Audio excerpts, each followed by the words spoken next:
year, the moderator was the Reverend Brian DeYoung from Sheboygan, Wisconsin. And then there's a presentation of just what has come in that we're going to be dealing with for the week. So there's overtures from presbyteries. We had one overture that I'll talk about. Communications, and usually that's letters, fraternal greetings from other denominations. So maybe the PCA will send a letter if they don't send a delegate to address us. Complaints and appeals. So any who have filed those in the last year, those will be presented. We kind of just set times for convening and recess and reconvening, how we're going to conduct our business during the day. Generally speaking, we usually meet together at 8:30 in the morning, and with breaks and meals, we go to 8:30 at night. That's kind of the general docket. Assign the items to advisory and temporary committees, and that's it. So it's just kind of some housekeeping paperwork on Wednesday night. Not a lot of detail, because we start Thursday morning then with our advisory committee work. So everyone is divided out into all these different advisory committees. Most of them usually consist of about 10 people. So for each of our standing committees, for instance, when we get down to these different reports, like the stated clerk and the trustees, there will be an advisory committee that goes and meets with those standing committees and goes over their reports before we review it on the floor of General Assembly. So advisory committee work goes on from Thursday morning through the day until Thursday afternoon about 3:35. And like I say, everyone's usually assigned to one of those committees. This year I wasn't, because I was trying to write the thing that went on the website. And so I kind of assembled that, and I was thankful that I had several editors kind of helping me with that as well. Several eyes on it before they posted it. Also, they have women's gatherings, so I was able to bring Melissa this year. So pastors and elders sometimes bring wives with them or families. So the women get together, and they do a lot of different activities, prayer time, and they went into Chicago one day. And then each day we also have devotionals at 11:40, so a representative from different presbyteries is assigned to give a devotional. So about 20 minutes of a devotional and a song before our lunch break. Once we got back on Thursday afternoon, that's when the business really we jump into all the different reports.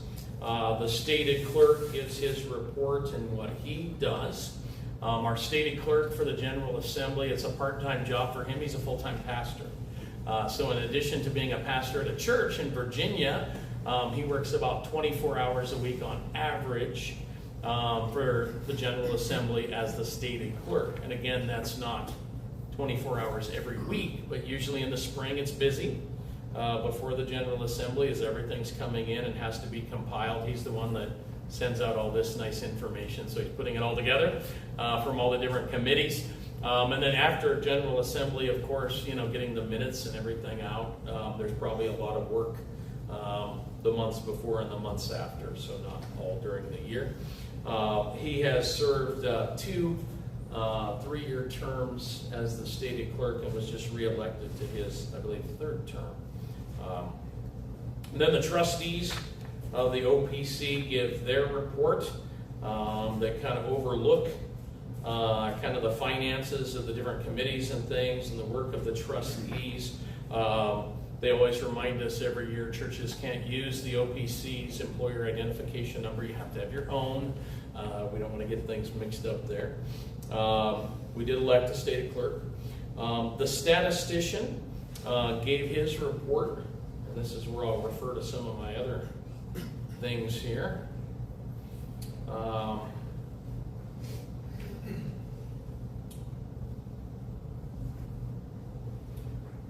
Kind of going back to the stated clerk, he talked about he's got some staff that works at the home office with him, and he usually thanks his staff. And John Mahaffey has served as the assistant clerk working at General Assembly for 26 years. He's from our presbytery. What church is John at? Newburgh, Oregon. So John Mahaffey has done that for 26 years for the General Assembly. As the assistant clerk, he's the guy making sure the minutes are accurate, those types of things. And then our statistician, the reason I wanted to go back to this other report here is that Luke Brown has done that for 40 years. This was his last year, so he retired.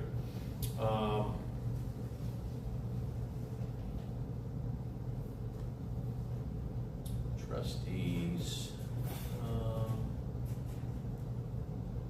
So the statistician report, during 2024, local churches in the OPC declined by 5, so we have 300 local congregations. Unorganized mission works increased by 5 to 41, so 41 mission works. Total membership grew by 179 persons, 0.5% to 33,566 members. So you can see where that's gigantic church. Not really. But usually 1 to 2% a year on average. I mean, over the years, if you want to track growth, that the OPC has grown. Morning worship service, or morning attendance increased by almost 3%. Totally offerings, as each church does a report at the end of every year that basically gives the statistics for the year. So our stated clerk for our session, Chris Cord, he puts that report together, and it says how many communicant members you have, how many non-communicant members, how much came in your offerings, and then it does attendance, usually May and November, kind of tracking some of those numbers. So did you say membership was down or attendance is up? Membership grew.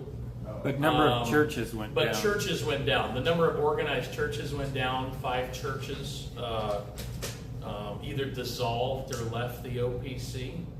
So sometimes churches will leave the OPC for a different denomination.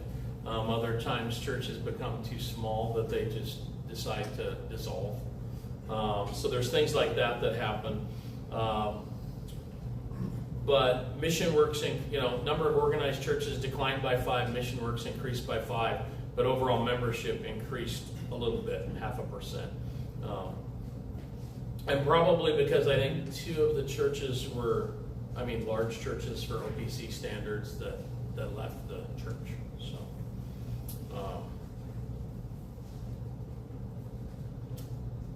20 new ministers last year. 703 professions of faith, 1,147 new members by reaffirmation of faith, 780 covenant children by baptism, and many others by membership transfer.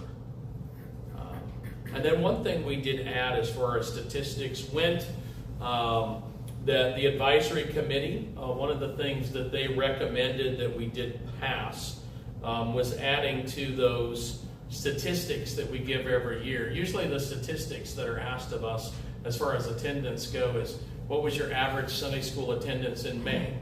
What was your average worship attendance in May? And then same for November, Sunday school and morning worship. But we added a question, do you have an evening service? Not how many attend, but do you have one? And that did pass. And so it's going to be just a question for the churches that will go out on this year's thing. Yes or no? So we did add that to the statistical reports. How does that help? Do you know? How did what? How does that help know when they have evening service? I don't remember kind of the motives behind that, maybe because Ed was there too. If there were motives behind that, I know there's been reluctance in the past to include that in the statistical data, and I know there's a lot of churches that are even in the same boat we are that are renting, and maybe they can rent for the morning, but they can't for the afternoon, and so it's hard to do that. And it wasn't to, again, we try to be very bottom up, not top down, but it's, having that data out there, how many churches are doing this, activity of having morning and evening services that is recommended to do, but I know there's been reluctance in including that before, and I don't know why. In previous years, the questions kind of come up. Why don't we ask? We always ask about morning attendance worship numbers. Why don't we ask about evening attendance worship numbers? And it's been kind of shot down before. So I think if I had to guess, the committee was like, we think we can at least get, do you have a service in the evening or not out there? Just to kind of know what percentage of the OPC churches. I mean, traditionally in Reformed circles, that is common to have morning and evening services. How are we doing as the OPC? We don't even have that data. So it'd be nice to know. I mean, are half of our churches, 3/4, or and where there are issues with churches that can't because of facilities or things like that. So, but that's if I had to guess. I don't know if you have anything to add to that. We were kidding. It's not about building churches, but on the other hand, we're trying to also bring to the foreground and encourage churches to think about evening service. You know, and we're trying to get that back in as a norm. Right. Because it's fallen away over time. Yeah. Yeah. So I think it's that encouragement, and it's kind of the initial step. Let's kind of at least get some data in the door so that, I think that would be helpful to know, what are those numbers? What do they look like and stuff? And even as we've, I presented before, it's a nice goal to get 50% of morning service back in the evening if we can, or work towards that. It's just nice goals to kind of work toward.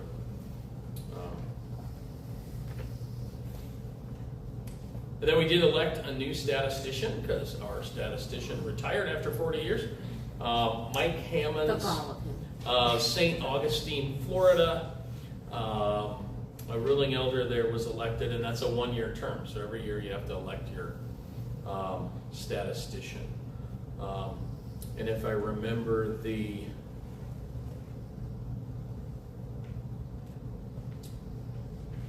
Yeah, 3-year terms for the stated clerk, and Mr. Belfield, Hank Belfield, was reelected for his 3rd term for that.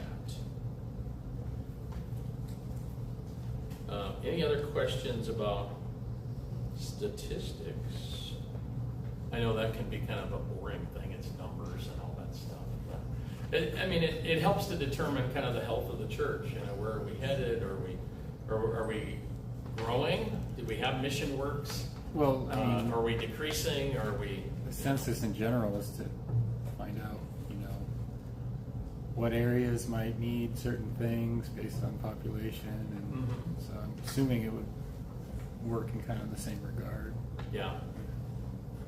And they did some of that even with when I get to home missions and stuff on how we plant churches based on where churches are at. How do we help them in different ways is being addressed too.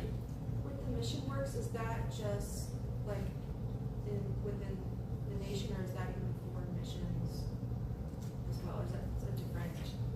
That would be different. Okay. As far as foreign missions and what we're doing on mission fields, that would be different than home missions and mission works for the OPC, because primarily we're just a North American denomination. The OPC is not around the world. We do have some churches in Canada, but by and large, with our mission works, we're looking to set up indigenous churches, whether it's Japan or Asia or wherever. We want to establish churches, have them raise up their own elders and deacons, and then leave them to be their own Presbyterian, have their own churches and things. We're not importing the OPC into Africa and into, We work with the people there, and we work with other denominations to build up the church in Haiti or wherever, but seeking that they would have their own, Presbyterian church. And whatever it mentions mission works, it's ones with an evangelist in the field already, or calling an evangelist, correct? That's what they generally Generally, it means it's an established, but a mission work usually a mission work is already going to be receiving funding. I think that's the definition. So a presbytery I'm trying to think of just my own kind of experience in dealing with mission works. I think a presbytery can establish something as a mission work prior to denominational support. And that would, we're looking here, we've got a Bible study started, we've got some things, we don't have an evangelist in place yet, we don't have that funds from Kimchi, Committee on Home Missions and Church Extension. But the Presbytery might declare that a mission work. It's just not getting that denominational funding and things yet. But as far as our reports from General Assembly, those would be established works with men on the field who are receiving denominational support. Yes. Yeah. Because I was thinking of the Cummings. They were part of another denomination, yet they were missionaries. Cal and Edie. No, they were part of the OPC, but the OPC, the foreign missions, which we're moving into, so thank you for the segue. Foreign missions, the OPC as far as our standing committee, so we've got a committee on foreign missions, but then each presbytery has their own standing committee on foreign missions. And so the work in Japan, the Standing Committee for General Assembly decided not to continue their support for the laborers in Japan, but other presbyteries took that up. So the Cummings were actually still OPC missionaries sent from the Presbytery of New Jersey and Puerto Rico in their service to Japan. And the Presbytery of the Dakotas, Murray Yakamoto, I believe, was from the Dakotas, and there's another Presbyterian, I'm probably missing Ohio or somewhere, that kind of support the Japan mission works from the OPC. So presbyteries are allowed to do that too. It doesn't have to wait to, the denomination and the denomination's funding, but presbyteries can plant churches, they can send missionaries. Local congregations can work to plant churches and then work together with their Presbyterian groups. Foreign missions.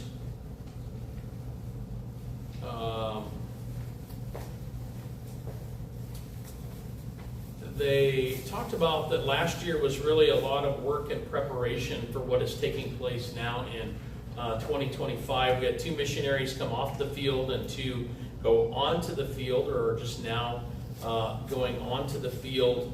And I did list a couple of missionaries there. We do need to be careful, and I know things get recorded, but when we talk about Asia and other things, we want to be careful where there is persecution.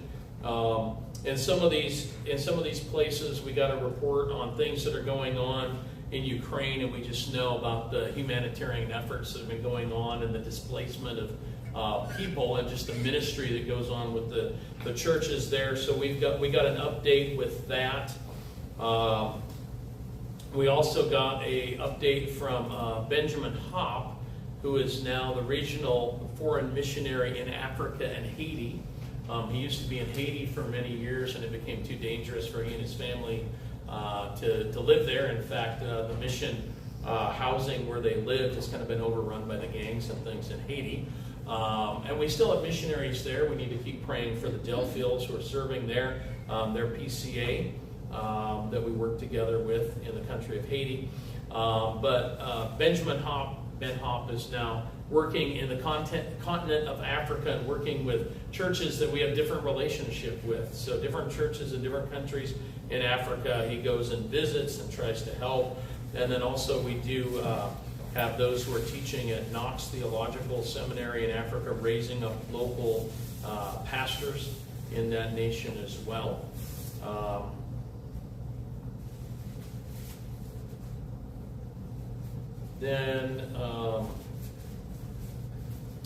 Foreign missions. Like I said, a couple missionaries came off the field, a couple missionaries went on the field. I think that most of that was in the continent of Africa, at least the 2 missionaries that are now serving over there. And then one missionary came from Africa, and then I think another missionary came home from Uruguay. In the continent of Asia, it's still very hard to get in there. It's still hard to work. So just continue to pray for our missionaries around the globe and the work, and that there are many fields that need new missionaries that can use men that would be willing to go, ministers to not only teach, but to help establish churches. And so be in prayer for that. Fraternal delegates, or fraternal addresses, I kind of put next on the outline. And that's something that I really enjoy, is just hearing from all the different denominations that we have fellowship with. I can't remember the exact numbers, but I can probably get it really quick.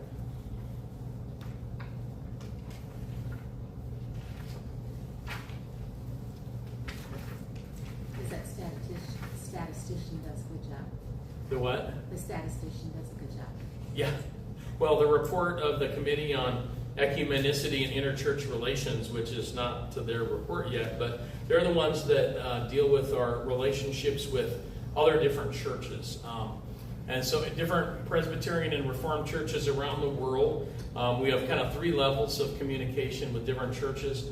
Ecclesiastical fellowship, we have with 21 other churches or federations, 8 in North America and 13 are overseas.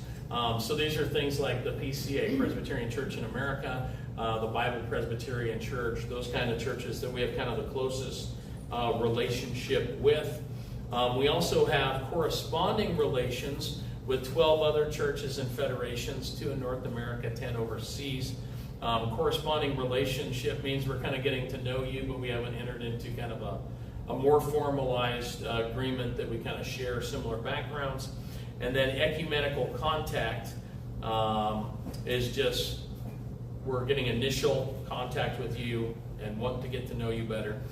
15 other churches and federations, 3 in North America and 12 overseas. So whoever's good with math, 15, 12, and 21. Who's good with math? 48. 48. So we have some sort of relationship with 48 other denominations around the world. And 21 of those are in that closest relationship that we kind of share things where a lot of times we'll have, PCA ministers become OPC ministers and vice versa. We got similar backgrounds and things. But that always impresses me because I don't know of any other denomination that has that many ties or connections, active, connections of working with other groups and striving to get to know them than the OPC does. So I think that's a wonderful thing that we're not just trying to be out here on our own and being like, we've got our 33,000 whatever members and we're kind of an island to ourselves, but really trying to reach out to that Reformed world and see who's out there. That 48, those, like, remind me the 48, a little bit. so it's divided in 3 different categories. Right. Right, so there's like contact. Okay, we just found out there's a Reformed church in Zimbabwe, to make something up. So hey, we'd like to get to know you, and then we maybe send delegates to, like they send us people, they come and address us. They usually give, these fraternal addresses are like a 5-minute address from that denomination. And they kind of tell us, here's what's going on in our denomination, here's what you can pray about. And then corresponding relations means we've moved beyond just a contact, and now we're getting to be friends, we kind of know each other more. And then now that we've spent time together, that And then that third category is your like faith and practice. Right, we would consider those of like churches of like faith and practice. In North America, we have NAPARC, North American Presbyterian and Reformed churches. Yeah. How many were in that last category? The like faith and practice one. 23. Yeah, less in North America, but around the world. I mean, because we've got the the Presbyterian Church of Japan, and I mean all these other churches in Africa and Asia, and all over. And so we've got a committee, the Standing Committee of Ecumenicity, that keeps in contact, and they have committee members that actually go to these different assemblies. So we have our General Assembly, and we probably had maybe a dozen or so of these addresses throughout the day. Or throughout the week. But these other churches, then they ask us to send people. So when the PCA meets, there'll be a representative usually from the OPC that goes to their General Assembly as well. So we just kind of try to intermingle a little bit. What does Reformed mean? Reformed is just kind of that, in a basic kind of thing, the doctrine coming out of the Reformation, getting back to Scripture, getting back to, Scripture alone, salvation by faith alone, not by works. So those kind of basic doctrines. and teachings that came out of the Reformation, those things that were reclaimed as the church was being reformed, Martin Luther and Calvin and those people. Just trying to get back to the Word of God and those basic doctrines. Yeah. So that was reforming the church, getting rid of indulgences and We're not all works-based Catholic. religion, those kind of things. Not all Catholic. Not all It was a Catholic. break away from the Catholic Church, most. Correct. Yeah, the established church of the time. Yeah. Any other questions there?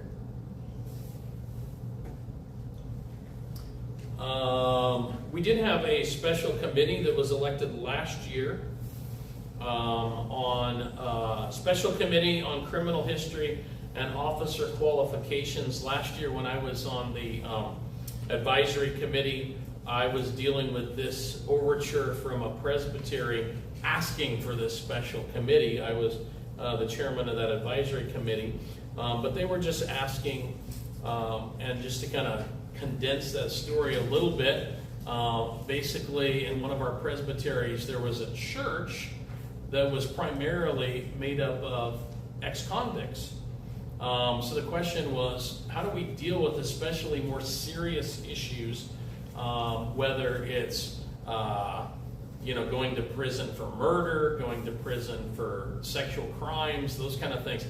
Can those people, can they be officers in the church? How do we deal with criminal history and officer qualifications?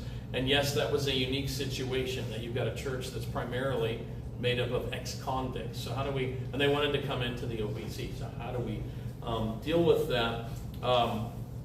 The committee just basically, it was about a 15-page report. This report's probably going to be published if it's not already on the website.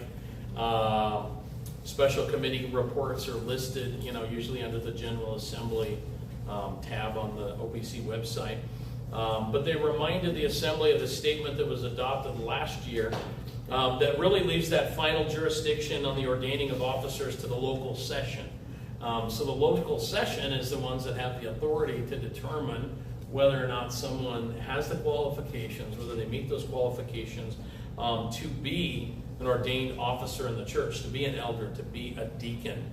But generally speaking, they highlighted portions of the report, and I don't have all of that here. But generally speaking, they talked about, there are some sins that are more heinous than others, and there are sins that have lasting repercussions, societally and other things like that. It's hard to be an elder if you can't be an elder to everyone in your church, if you have restrictions around people that you can be around and things like that. And so sessions would have to take great care and great wisdom in how they would ordain people to these offices. But really this report was rather brief for a special committee report, and it was just general advice, but just saying, in a lot of cases it's probably not going to be recommended in certain cases where people could still be involved in a church and be a member in good standing of a congregation and serve in many ways, but there are limits to serving as an elder and deacon, and some of these things may be those types of situations. I just checked, the report is online right now. It is online. That report is online right now, so if you're really excited to read 15 pages of special committee reports, jump right into that. There's also a really good podcast on the prison ministry that we have. Okay. So there's tons of dudes that were saved previously and been saved in the prison system and are getting out of the system, and they had a big congregation of these dudes. So that's kind of where this stemmed from. Right. There's a really good podcast on it where they interview the pastor that's kind of Okay. running that prison ministry. Running that group. Okay. And it's just like some rock solid dudes that come out of there. That's where it's like, who leads this group of dudes, they're all together. Right. Yeah. So and I'm sure Timothy can get the details on the podcast for us if we need them. If anyone wants that. It's the OPC Ruling Elder podcast. Okay. I can shoot it out if anybody wants it. Okay. Perfect. Trying to look at my time. Committee on Christian Education was the next report.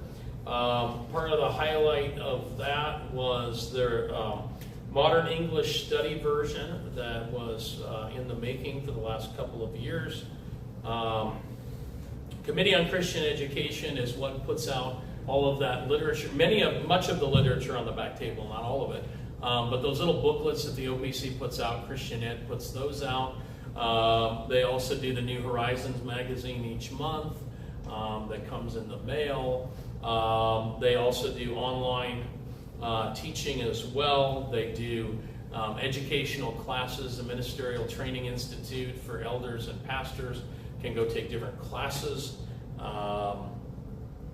They also work together. The OPC and the PCA work together with Great Commissions publication that does a lot of Sunday school material. And it's the 50th anniversary of that joint venture between the OPC and the PCA. So basically half of the board of Great Commission's publication is officers on our standing committee, or people on our standing committee of the OPC, and then half from the PCA. Regarding, as far as something kind of new was this Modern English Study Version. We had a committee several years back that was looking at whether or not we should update our Confession of Faith and catechisms, the language of it, because as you know, this was written in the 1600s. So the English in the 1600s and some of the these and thous and the archaic language, they were looking into that, looking at making modest changes, okay, updating the language, not updating the meaning of that. And so we had a special committee that worked for, I want to say 3 years. They may have extended that, I don't remember, but a couple years ago, they presented their report and the work they did, and then that report was put before us. There's really kind of back and forth on whether or not that wants to be, people want that adopted as our secondary standards or not formally. And there's a lot of resistance to that, so we turned it over 2 years ago to the Committee on Christian Education to kind of polish the work of this other committee and turn it into a modern English study version that can be used by the churches. And so that's what they came up this year. In 2028, so in 3 years, there is going to be not an order of the day, but something on the docket, something already scheduled on the docket that we voted on a couple years ago, where that question is going to come back, whether or not we want to change the secondary standards to this modern English, but they wanted churches to have 3 years to kind of look at it and work with it. Right now it's kind of like we've got tools. So we've got our standards that are already here and printed, and then we've got tools that individuals can use, pastors can use. So those are going to be published. Those may already be on the website. I'll have my website person look that up. That could already be on the website now, whether or not the Modern English Study Version is up there. But also we did what? And this is a lengthy report. They didn't even include that, so my printed version does not include the Modern English Study Version with all the appendices and line by line parallel columns of what they changed and didn't change from the original. That was another 150 pages, so I chose to read that online rather than print that out myself. But it is lengthy, but they're also going to put it into a written form. That was a recommendation that kind of came to us. Any churches that wanted it could request printed copies, and they would print copies up to us, so that basically that we would send the Modern English Study Version to all those churches and federations that we talked about earlier, and that also we would prepare a printed version to be made available to all ministers and sessions of the OPC who request a copy. So it can be online or Modern English Study Version is available online. it is available online, so you can find that too. Standards and Confessions and Catechisms. 150 pages of the Modern English Study Version. And that was just Thursday at General Assembly. So, which is just a half a day. yeah, which is just a half a day. So Friday, Finished the report on Christian Ed. Then we went to Home Missions and Church Extension. So that deals with planting churches, but also Home Missions has been working on revitalizing churches as well. Churches that might be struggling, churches that just need some help and encouragement, coming alongside them. So they're working on doing that. This is also the oldest standing committee of the OPC, was established at the First General Assembly on June 12th, 1936. So Home Missions was the first established committee.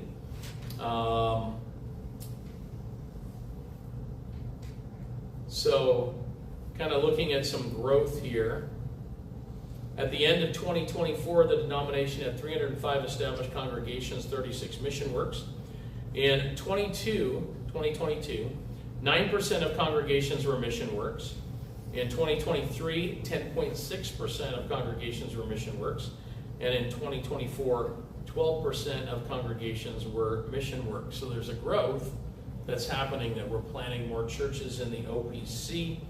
And this committee supports, in the last year, 6 new, 24 continuing, and 12 regional home missionaries, 2 church planting interns, 5 special evangelistic projects.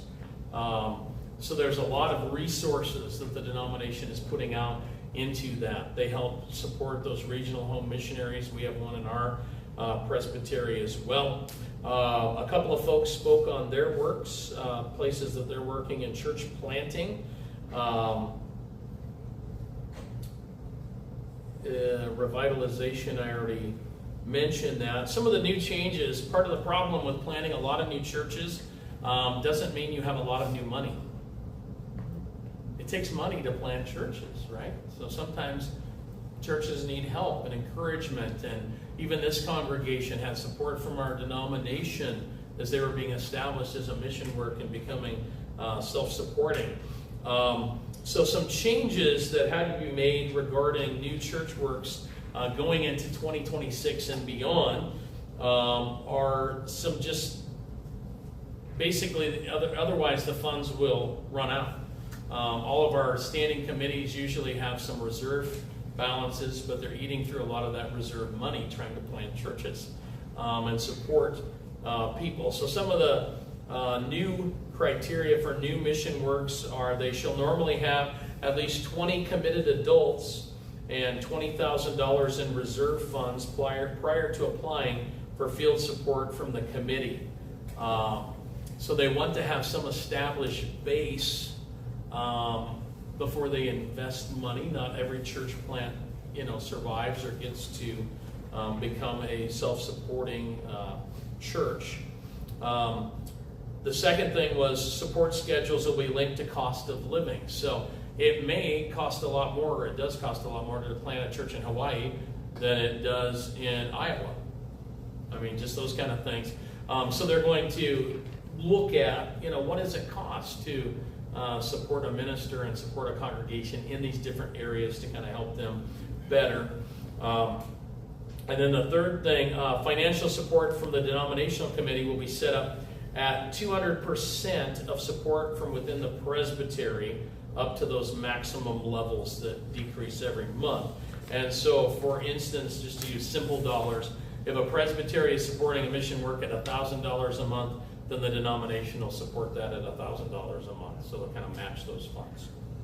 It should be noted it was 10 families and $10,000. 10 families? 10 families. Okay. Was the buyer criteria. Okay. And also $10,000. And also $10,000. They bumped it because of how many regional missionaries we now have in the field and how many more are coming in that they want to bring in, but we're really struggling financially. And then the cost that it costs to have the regional missionaries for each presbytery, there's a big cost in that. Right. But they're seeing benefit from it. So they're trying to figure out also the dollars and cents. Right. Because at the end of the day, it does cost money. We're planning more churches, and that's good.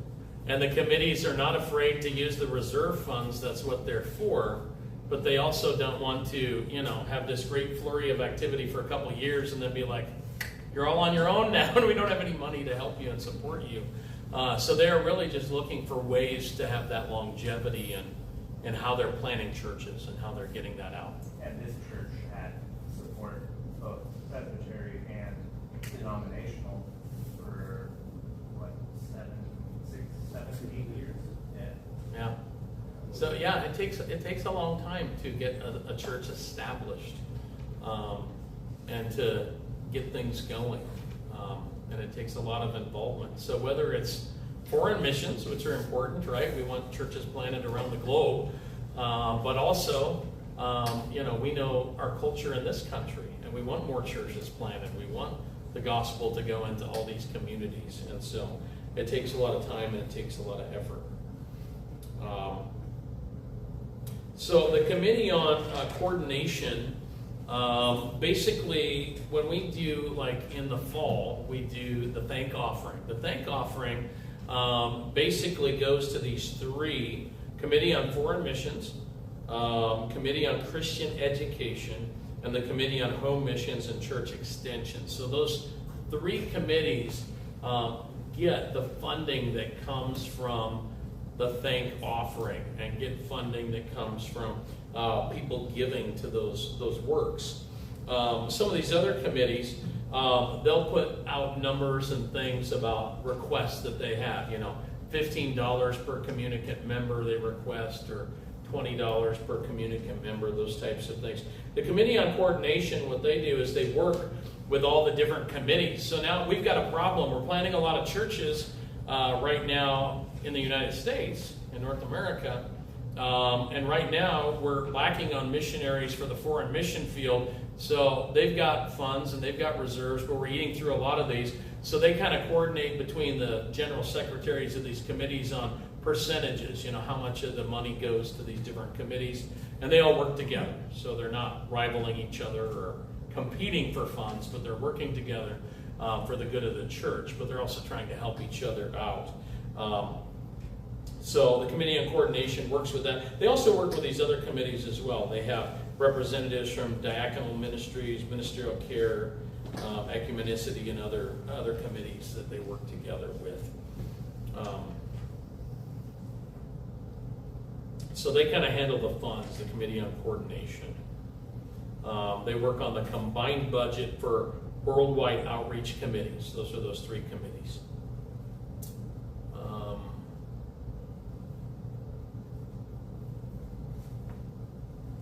They do a proposed budget each year for those three committees. The proposed budget for the next year is $5,789,000 for giving over those three kind of committees.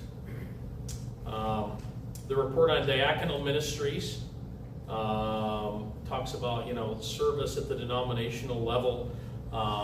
If you are familiar at all with the STORM report that goes out, that's either short-term, I won't get the acronym right, but basically helping when there's disaster relief and also short-term missions. So there's a lot of work that goes on if there's flooding, if there's hurricanes, and we've got local congregations that we can help, or local congregations that we can assist. Maybe they don't have help to their members, but we can help in their community. They released a video that I think will be online, if it's not already online. I think that might be coming a little bit later. The video they released from the hurricane damage in the Carolinas, and just the work that they were doing with the people there in those communities, rebuilding homes, and just they've got a whole slate of volunteers that will go in different regions. So they have people set up in different regions.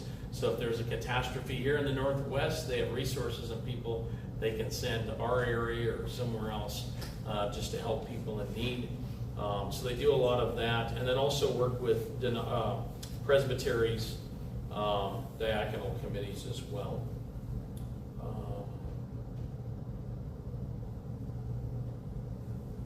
Committee on Ministerial Care. relatively recent committee in the last 10 years or so.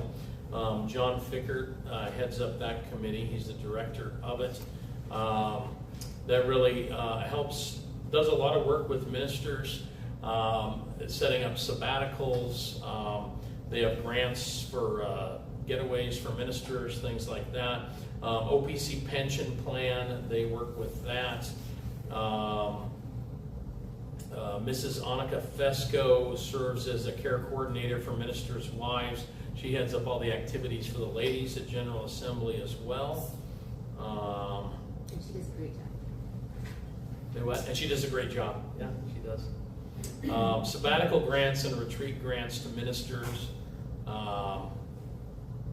Yeah, and they do a really good job of looking out for ministers in the church.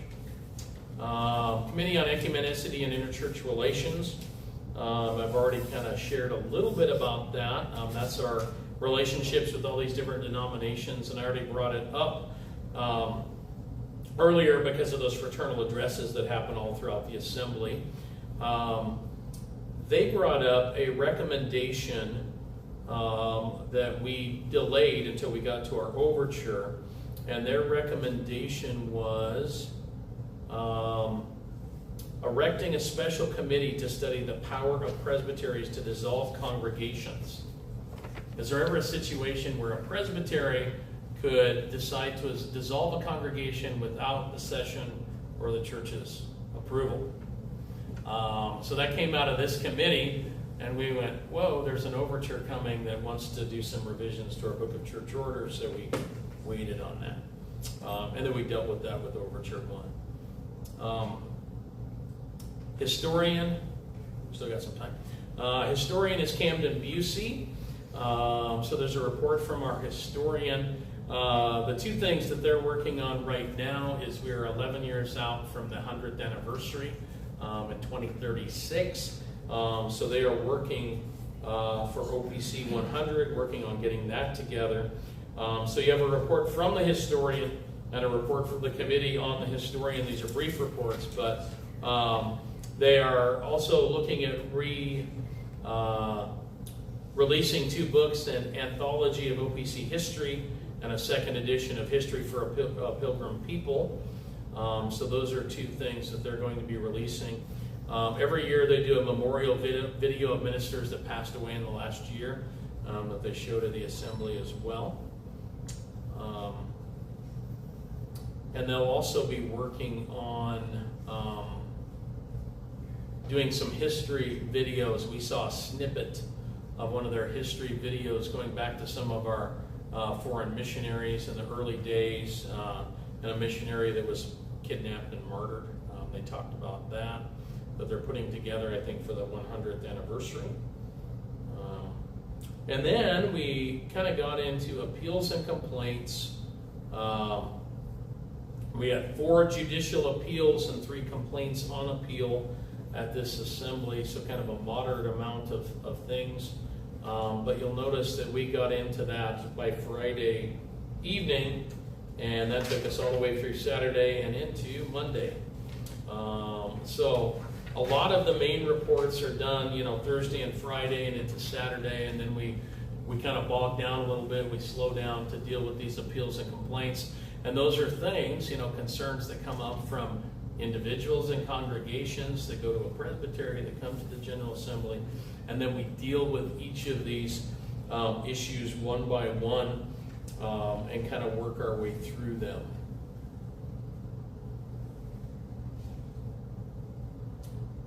And the way those are set up, we have a standing committee that takes on these appeals and complaints. They basically go through the material, review it with the people involved, make sure that they're properly before us. They've kind of followed the procedures to get here. And then we have an advisory committee that meets with people as well. They hear some of the evidence and things. And then they make recommendations. So they might come before us and say, when we get to, here's the procedure, we're going to give each side so many minutes to present their case and then questions. And then we'll debate on whether or not we should sustain this or deny it. And then the advisory committee will say, when we vote on this, we advise you to do this or that. Sometimes we agree with that committee and other times we don't. and things kind of go back and forth as we go through these different issues. So, any other things? We're kind of running out of time, so I'm thinking about maybe taking up those next week to get into some of the details without the details, but just some of that procedure so you kind of know what's going on. But I think that might be enough for this Sunday to kind of wrap up that portion. But does anyone have any questions so far on that? And not that I want to belabor it, but I do want to kind of finish this, and then we'll jump into the fourth commandment as well. So if we finish early next week, we'll hit the fourth commandment as well. But I do want to kind of not just go, yeah, we had that week and now it's gone, and be moving on. So I think it's important for some there too, that the General Assembly, Presbyterian, these are all men that are just serving in their local congregations. There's nobody special at the General Assembly. They're all from your local churches. Correct. That help to preserve the greater good of the church, and oversee, like you say, from the bottom up, not the top down. There's no, even if you're serving on those committees, serving as clerk or whatever, it's still a side thing that you're volunteering for, away from your local congregation. Right. But these are not special offices of anybody. right. For those, and especially with ruling elders, if you have ruling elders that, are working jobs and things, it might be a lot difficult for them to get away and to be able to serve and spend a whole week doing that. But yeah, both Ed and I had to be elected. I guess I wasn't elected. I was kind of the default. But usually, for ministers, the way our presbytery works is you state your availability. You say, I'm available to serve that week at next year's General Assembly. And we get into our September meeting, then they'll elect out of how many ministers say they're willing to go. They'll elect up to our number, which I think is 4. They'll elect 4 ministers to go. And the same with ruling elders, but they have to be nominated by their session. So like if our session wanted to send somebody, we would nominate them, and then they would be voted on at our Presbyterian, and then they would serve in those roles. Like I said, the stated clerk, he's a pastor of a church, full-time pastor of a church. So all these men, our moderator, he's a pastor of a church. Sometimes it's a ruling elder, sometimes it's a pastor. So since it's all volunteer, I shouldn't call you and tell you to get the heck out of Chicago? Well, you can text me, so, yeah. It's good advice. Get out. You can text me and tell me to get out of Chicago, yes. Next year is not Chicago, though. Next year it is in, and that was on the last page, but in Pennsylvania, so, at Geneva College, so, outside of Pittsburgh. Are GAs larger on the East Coast than like this last year when it was in Seattle? They're always the same size. Okay, there's not going to be more people that would just show up. No, the only, sometimes there are presbyteries that don't fill their slate of commissioners. So maybe you can't get 3 or 4 ruling elders from your presbytery to go because you don't have that many guys that have the time to do it. Or you don't have enough ministers that volunteer. But usually most churches fill their slates of people. So usually it's always about the same size no matter where we meet.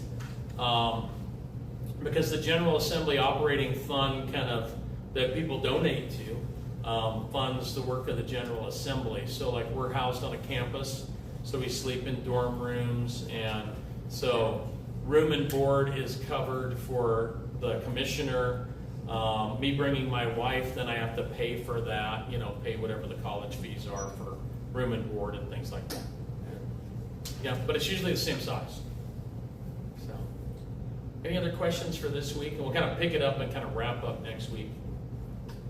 So, but some of those reports are online if you're really anxious for them. So, all right, let's pray together. Father, once again, we thank you for the church, the bride of Christ. Thank you for the work that was done at our recent General Assembly. And pray that you would continue to be with Laborers for Home Missions, that more and more churches could be planted in communities all around this country, and that more and more churches could be planted around our world, that the gospel would go forth, that you would be glorified. And we thank you for this opportunity as we get to worship in just a little bit here. We pray that you would prepare our hearts for that as well, in Jesus' name.